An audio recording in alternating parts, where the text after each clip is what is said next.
Hello there. I'm Rosie, a 30-year-old who works as a manager at a local company. I live with my husband, Jake, in a house that I own. It's nothing fancy, just a cozy place we call home. I guess you could say I'm a pretty modest person, not one to make a fuss. I have a lot of patience, which has always been a strength of mine, or so I thought. Jake and I get along really well. He's a great guy, supportive and kind. We've been married for a few years now, and it's been mostly smooth sailing. Well, except for one little, actually, not so little issue. His parents, Robert and Susan. Now don't get me wrong. I understand the importance of family. But Jake's parents, they're a whole different story. They're very direct people, the type who say whatever is on their mind without thinking about how it might affect others.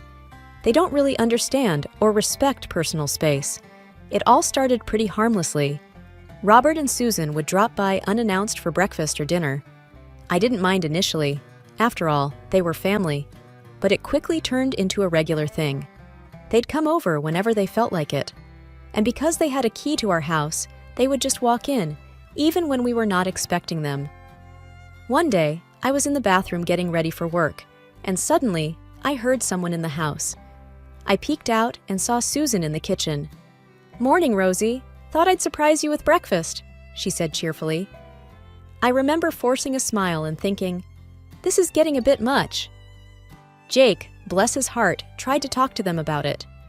"Mom, Dad, Rosie and I love having you over, but we also need our own space," he said one evening. But it didn't go well. Susan's eyes welled up with tears, and Robert's face turned red. "Are you saying you don't want us in your life?" Susan cried. "After all we've done for you!" Jake was caught off guard. "No, that's not what I meant."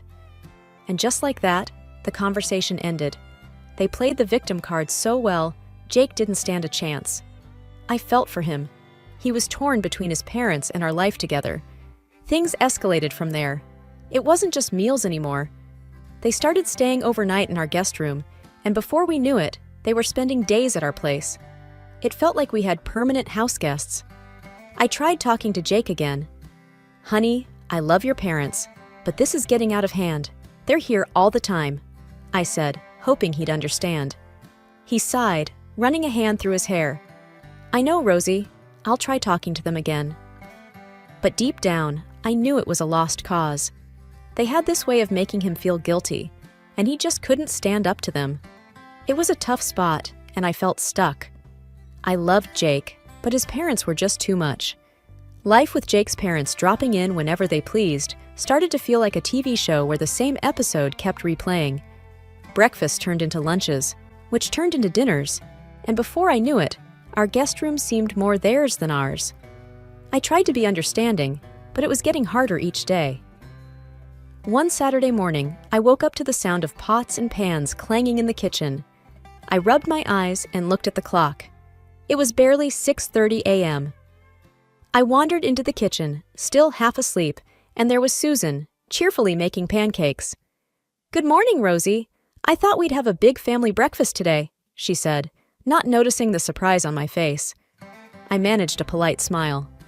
"Good morning, Susan. That's nice of you." I sat at the table, sipping my coffee, watching her move around our kitchen like she owned the place. Robert soon joined us, a newspaper under his arm. "Morning, Rosie. Sleep well?" he asked, not waiting for an answer as he got busy with the sports section. I nodded, still trying to wake up. Jake stumbled in a few minutes later, looking as surprised as I felt. "Mom? Dad, what are you doing here so early?" he asked, rubbing the sleep from his eyes. "We wanted to surprise you with breakfast," Susan said, flipping a pancake with a flourish. Jake gave me an apologetic look, which I returned with a resigned shrug. After that day, their visits became more frequent. They started leaving personal items in the guest room, which soon looked like their second bedroom. I tried to talk to Jake about it, but he was in a tough spot. "I know it's a lot, Rosie, but they're my parents. What can I do?" he'd say, looking genuinely torn. I nodded, trying to be understanding. "I get it, Jake, but we need our own space too." One evening, I found Susan rearranging our living room. "I thought this would look better over here," she said, pushing the couch to the other side of the room. I couldn't help but feel a little annoyed. "Susan, I appreciate your help, but I liked it the way it was." she looked at me, surprised.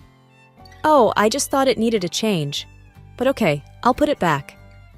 I watched as she reluctantly moved the couch back, feeling a bit guilty for snapping at her. Things came to a head one night when I came home from work, exhausted, only to find a small gathering in our living room. Robert and Susan had invited some friends over without telling us. "Rosie, dear, we thought we'd have a little get-together. Hope you don't mind," Susan said, handing me a glass of wine. I looked around at the unfamiliar faces in my living room and felt my patience wearing thin. "Actually, Susan, I do mind. Jake and I had plans tonight." The room went silent, and Susan's face fell. "Oh, I didn't realize. We'll wrap this up then." Jake came to my rescue. "Yeah, Mom, we had a quiet evening planned. Maybe check with us next time?" They ended the gathering shortly after, but the damage was done. I felt like a stranger in my own home, and it was clear something had to change. I tried talking to Jake again. "This can't go on, Jake. We need to set some boundaries with your parents." He nodded, looking more determined this time. "You're right, Rosie. I'll talk to them. This is our home, and we should feel comfortable in it." The breaking point came when Jake and I planned a short holiday. We needed a break, a chance to recharge and get away from everything, including the constant presence of his parents in our house. I was really looking forward to it. "We'll be gone for a week, just the two of us. It'll be nice," I said to Jake as we packed our bags. He smiled, wrapping his arm around me. "I can't wait. We need this, Rosie." We informed Robert and Susan about our trip, expecting them to understand. "We're going away for a week. Just wanted to let you guys know," Jake told them over dinner. Susan looked surprised. "A whole week? What about the house? Who will look after it?" I exchanged a glance with Jake. "The house will be fine, Susan. It's just a week." We left for our holiday, and for the first few days, it was bliss. No unexpected visitors, no rearranged furniture, just peace. But our peace was short-lived. On the third day, we received a call from Jake's work. There was an emergency, and they needed him back. Our relaxing getaway was cut short. We were both disappointed, but understood that these things happen. We arrived home 2 days earlier than planned, expecting to walk into an empty house. But what we found was far from it. The moment we opened the door, we were greeted by the sound of laughter and music. There were people in our living room, people we didn't know. "What the?" Jake muttered, looking as confused as I felt. We walked in further, and that's when we saw them. Robert and Susan, in the midst of a group of strangers, having what looked like a party. "Mom? Dad? What's going on?" Jake asked, his voice a mix of surprise and anger. Susan looked up, her smile fading when she saw us. "Jake, Rosie, you're back early." "Who are these people?" I asked, trying to keep my voice steady. Robert cleared his throat. "Well, we thought since you were away, we'd rent the place out to some friends, just for a few days." I felt my jaw drop. "You did what?" Jake looked like he was about to explode. "You rented out our house? Without even asking us?" Susan wrung her hands. "We thought it would be fine. You were away, and these friends needed a place to stay." I couldn't believe what I was hearing. They had turned our home into a rental property without our permission. The nerve of it all left me speechless. Jake was fuming. "Everyone out. Now," he said, his voice leaving no room for argument. The strangers gathered their things, murmuring apologies as they left. Robert and Susan stood there, looking guilty but also defiant. "We didn't think it would be a problem," Robert said, trying to justify their actions. "A problem? You crossed a line. This is our home, not a hotel," Jake said, his voice shaking with anger. I stood there, watching the scene unfold, feeling a mix of anger, disbelief, and disappointment. This was it. This was the moment when I realized things couldn't go on like this. Something had to change, and it had to change now. After the house was cleared, Jake and I sat down with his parents. "This can't happen again. You can't just use our house like this," Jake said, trying to remain calm. Susan started crying. "We didn't mean any harm. We just thought—" "No, Mom. There's no excuse for this," Jake interrupted. "We need our privacy. We need you to respect our home." They apologized, promising it would never happen again. But their apologies felt empty, and their promises even more so. I looked at Jake, and I could tell he felt the same way. Exhausted and at my wits' end, I knew we had to do something.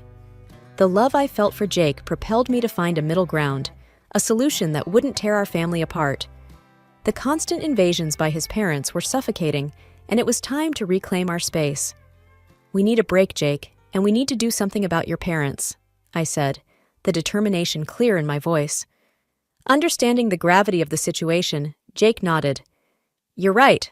Let's plan a weekend getaway. But first, let's change the locks. They can't keep walking in like they own the place." So, before our much-needed escape, we executed our secret mission. Replacing the locks felt liberating, like we were finally setting boundaries that should have been there all along. With the new locks in place, we packed our bags. Before leaving, I suggested, "Let's turn off our phones. No distractions, no calls, just us." Jake agreed without a second thought, and we left for our weekend retreat, phones off, hoping for a few days of peace. Our weekend was a slice of heaven. We laughed, shared stories, and for a while, the chaos of our life seemed a distant memory. But as we prepared to head back, a nagging sense of uncertainty crept in. On our drive home, we finally turned our phones back on. Almost immediately, my phone rang. It was a number I didn't recognize. "Hello?" I answered hesitantly. "This is Officer Daniels. Am I speaking with Mrs. Rosie Thompson?" A stern voice inquired. "Yes, this is she," I replied, my heart starting to race. "I'm calling about an incident at your residence. We have detained several individuals who broke the locks and entered your home." My mouth went dry. "Broke the locks? Entered our home?" "Yes, ma'am. It appears they were trying to gain unauthorized access. We have them at the station."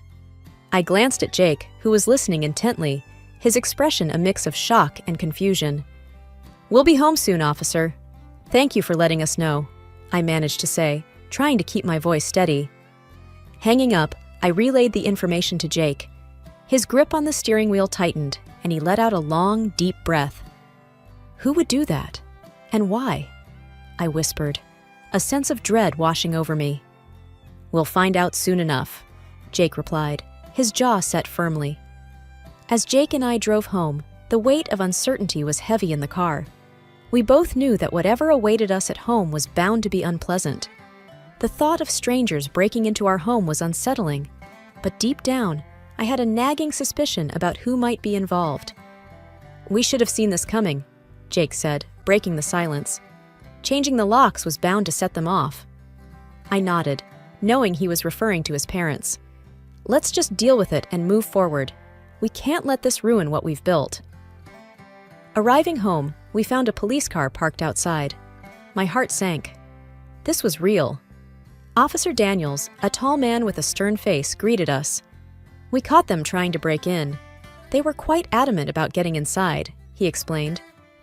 "Who were they?" Jake asked, though his tone suggested he already knew the answer. "It was your parents, Mr. Thompson, and some of their friends," Officer Daniels replied. Jake's face turned pale. "My parents? But why would they—" "It seems they were unaware of the lock change. When they couldn't get in, they tried to force their way," the officer continued. I could see Jake struggling to process the information. His parents had crossed a line, and there was no turning back. "Can we see them?" I asked, my voice barely above a whisper. "They're still at the station. You can talk to them there if you wish." Jake and I exchanged a look, a silent agreement passing between us. We needed to face this head-on. At the station, we found Robert and Susan sitting in a small room, looking both angry and embarrassed. Their friends were there too, looking equally uncomfortable. "Mom, Dad, what were you thinking?" Jake asked, his disappointment evident. Robert stood up, his expression defiant. "We came to check on the house. We always have a key. Why did you change the locks without telling us?" "It's our house, Dad. You can't just come and go as you please. We've talked about this," Jake replied, trying to keep his calm. Susan started to cry. "We just wanted to be close to you. We never thought you'd lock us out." "It's not about locking you out. It's about respect and privacy. You can't break into our house because you feel entitled to it, I said, finding my voice.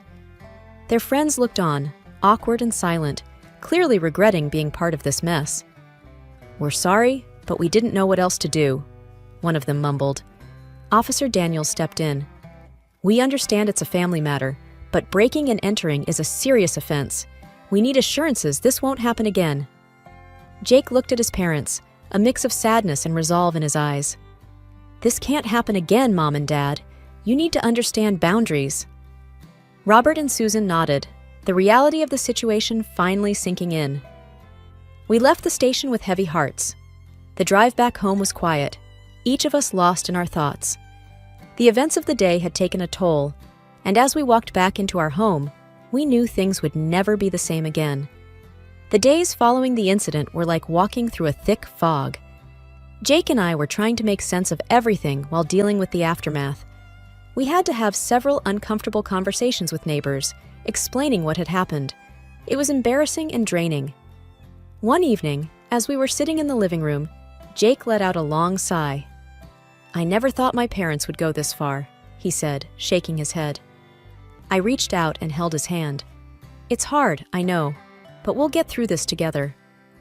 He squeezed my hand in response, and we sat there in silence, each lost in our thoughts. The doorbell rang, breaking the silence. I got up to answer it, finding our neighbor, Mrs. Henderson, standing there with a concerned look. Rosie, dear, is everything all right? We saw the police the other day, she said, her voice full of worry.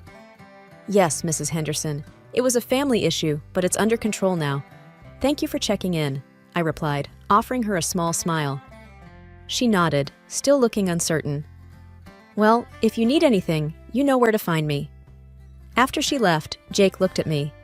Maybe we should have a small get-together. Invite the neighbors, clear the air. What do you think? I thought about it for a moment. That's a good idea. Let's do it this weekend. The preparations kept us busy, and for a brief time, it felt good to focus on something positive. We invited a few neighbors, keeping it small and casual. The day of the get-together arrived, and our guests slowly trickled in. The atmosphere was light, and the conversation flowed. It was a much-needed distraction. During the evening, Mrs. Henderson approached me. You two are such a lovely couple. It's a shame about the trouble with your in-laws. I gave her a reassuring smile. Thank you, Mrs. Henderson. We're handling it the best we can. As the evening wound down, Jake and I felt a sense of relief. The event had served its purpose, easing the tension in the neighborhood. The past few weeks had been a roller coaster, but Jake and I knew what needed to be done. Setting boundaries was the only way forward. We sat at the kitchen table, carefully drafting the rules we felt were necessary for our sanity and the health of our relationship. We can't just go on like this, Jake. It's time for a change, I said firmly, pen in hand. He nodded, looking somber. I know. It's just going to be tough. Once we were ready, we invited Jake's parents over to discuss the new rules. The atmosphere was tense as they sat down in our living room. Jake cleared his throat, and I could see his hands were trembling slightly. Mom, Dad, we need to talk about some changes we're making, he began, his voice steady despite his nerves. His parents looked at us, their expressions a mix of confusion and concern. We've decided to set some boundaries regarding your visits to our house, I continued, trying to sound as calm and composed as possible. Robert, Jake's father, raised an eyebrow. What kind of boundaries? Jake took a deep breath. First, we need you to call and ask before coming over. No more unexpected visits. And we can't give you the keys back. It's important for us to have our own space, I added, trying to sound as gentle as possible. Susan, Jake's mother, immediately looked upset. But we're family. Why are you doing this to us? It's about respect and privacy, Susan, I replied. We love you, but we need these boundaries for the sake of our relationship. Their reaction was immediate and emotional. Susan started crying, and John's face turned red with anger. This is outrageous! We're your parents! How could you treat us like strangers? Robert exclaimed, his voice raising. We're not trying to hurt you, Jake said, his voice strained. We just need some rules. Susan sobbed. We refuse to accept these rules. It's like you don't want us in your lives anymore." The conversation spiraled from there. No matter how much we tried to explain, they wouldn't listen. They categorically refused to comply with the rules and kept crying, playing the victims. Seeing no way to reach an understanding, Jake and I exchanged a resigned look. "Maybe it's best if we take a break from each other for a while," Jake finally said, his voice heavy with sadness. I nodded in agreement, though my heart ached at the thought. Jake's parents left our house in tears, and we were left in a deafening silence. It was one of the hardest decisions we had ever made, but we knew it was necessary. We needed space, and they needed time to understand and respect our boundaries. In the quiet of our home, Jake wrapped his arm around me. "I'm sorry it had to come to this." I leaned into his embrace. "It's okay. We had to stand up for ourselves. Maybe with time, they'll understand." As we sat there, I couldn't help but feel a pang of guilt and sadness. But deep down, I knew we had made the right choice. Setting boundaries was essential, even if it meant stepping back from family for a while. We are not in contact with Robert and Susan at the moment. Perhaps you will condemn us for this, but we decided to wait until they themselves understand the wrongness of their actions.